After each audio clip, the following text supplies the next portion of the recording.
Selamat bertemu lagi dalam ibadah doa Gereja Kemah Injil Indonesia Filipi Cengkareng. Kita masih berdoa di rumah masing-masing dan kita tetap beriman bahwa suatu saat nanti kita akan bergabung bersama-sama berdoa di gereja.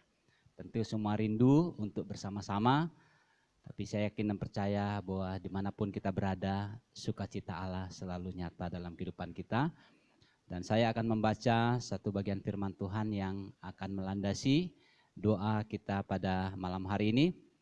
Dari Mazmur 103 ayat 1 sampai 3.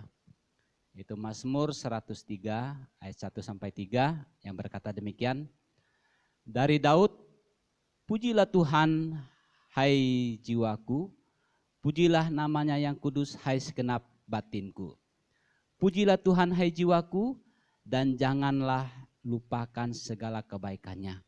Dia yang mengampuni segala kesalahanmu, yang menyembuhkan segala penyakitmu. Saya ulangi bagian yang kedua. Pujilah Tuhan hai jiwaku dan janganlah lupakan segala kebaikannya. Kalimat yang saya garis bawahi, janganlah lupakan segala kebaikannya. Dari pembacaan firman Tuhan ini yang menjadi perenungan kita adalah jangan lupakan segala kebaikan Tuhan.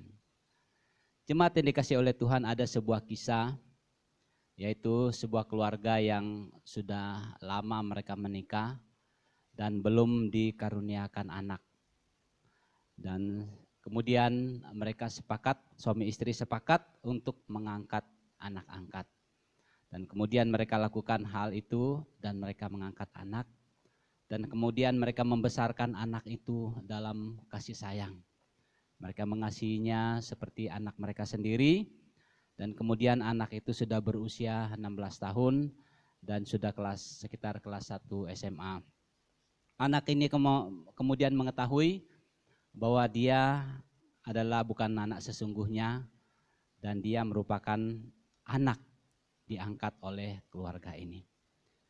Apa yang terjadi saudara yang dikasihi oleh Tuhan setelah anak ini mengetahui bahwa dia bukanlah anak sesungguhnya, anak kandung dari kedua orang ini, dan dia hanya sebagai anak angkat, kemudian anak ini melakukan hal yang tidak baik.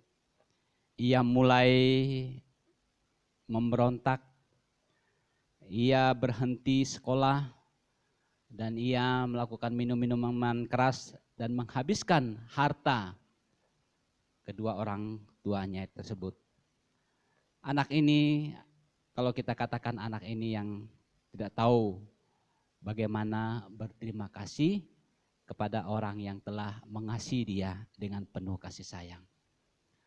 Seandainya saya berkata kepada saudara, saudara sebagai orang tua yang mengangkat anak ini, dan anak ini tidak tahu berterima kasih, kira-kira apa yang muncul di pikiran kita? Mungkin ada penyesalan dalam hidup kita. Lalu kita berpikir seandainya saya tahu akhir daripada anak ini tidak baik, saya tidak akan angkat. Mungkin timbul penyesalan dalam diri kita. Tetapi saudara yang dikasihi oleh Tuhan, walaupun anak ini sudah kurang ajar, saya katakan kurang ajar, dan tidak tahu berterima kasih, tetapi kedua orang tua angkatnya ini tetap mengasihi dia dengan baik.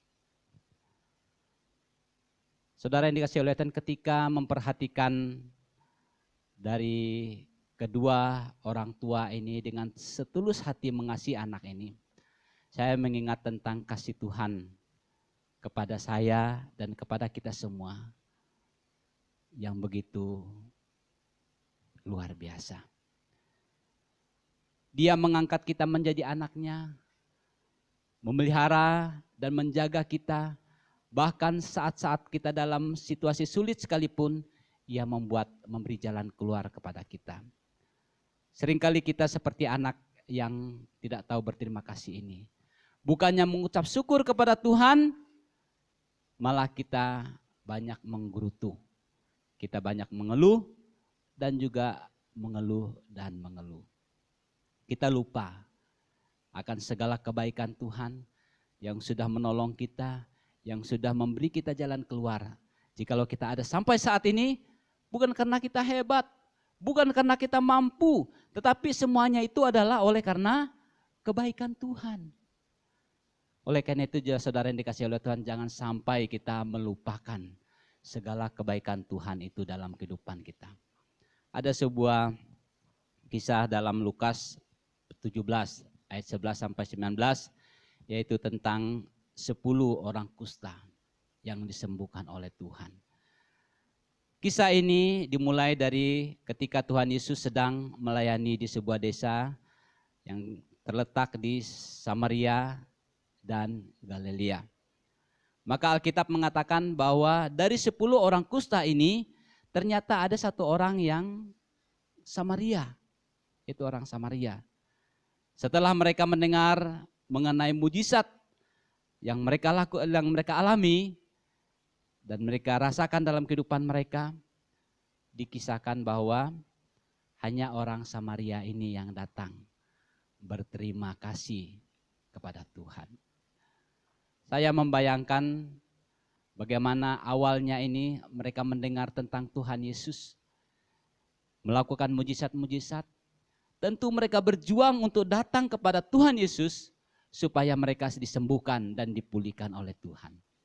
Memang benar saudara yang dikasihi oleh Tuhan, saat mereka datang kepada Tuhan dan Tuhan Yesus memberikan pemulihan kepada mereka. Tapi sayangnya saudara yang dikasihi oleh Tuhan, hanya satu orang yang datang bersyukur dan berterima kasih atas segala kebaikan Tuhan dalam kehidupan mereka. Sehingga dalam ayat yang ke-17 Tuhan berkata, bukankah ke-10 orang tadi semuanya telah menjadi tahir? Lalu di manakah ke-9 orang itu? Tidak adakah di antara mereka yang kembali untuk memuliakan Allah selain daripada orang asing ini? Wah, sangat luar biasa saudara. Orang asing ini tahu berterima kasih, tetapi di mana yang lain? Kemanakah mereka? Ketika saya membaca bagian firman Tuhan ini, saya sedang berpikir, mengapa Tuhan masih menyembuhkan ke-9 orang kusta tersebut? Kadang-kadang kita pikir ini orang yang tidak tahu berterima kasih. Bukankah dari antara mereka ini hanya ada satu orang asing yang tahu berterima kasih?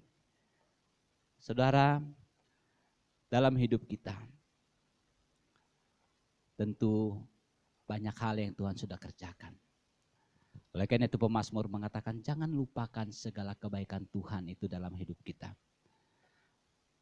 Matius 5 ayat 45 berkata, karena dengan demikian kamu menjadi anak-anak Bapamu yang di sorga, yang menerbitkan matahari bagi orang-orang jahat dan orang-orang baik, dan menurunkan hujan bagi orang benar dan orang yang tidak benar. Sangat luar biasa kasih Tuhan. Yang walaupun ke-9 orang ini tidak tahu berterima kasih, tapi Tuhan masih memelihara mereka dan masih menyembuhkan mereka. Bahkan kalau kita perhatikan dalam Matius pasal 5 ini, Tuhan Yesus memberi berkat-Nya kepada semua ciptaannya. Puji Tuhan, Tuhan kita sangat luar biasa, Allah yang maha kasih, yang menerbitkan matahari bagi semua orang, baik itu orang jahat dan orang yang baik. Menurunkan hujan bagi orang yang benar maupun yang tidak benar.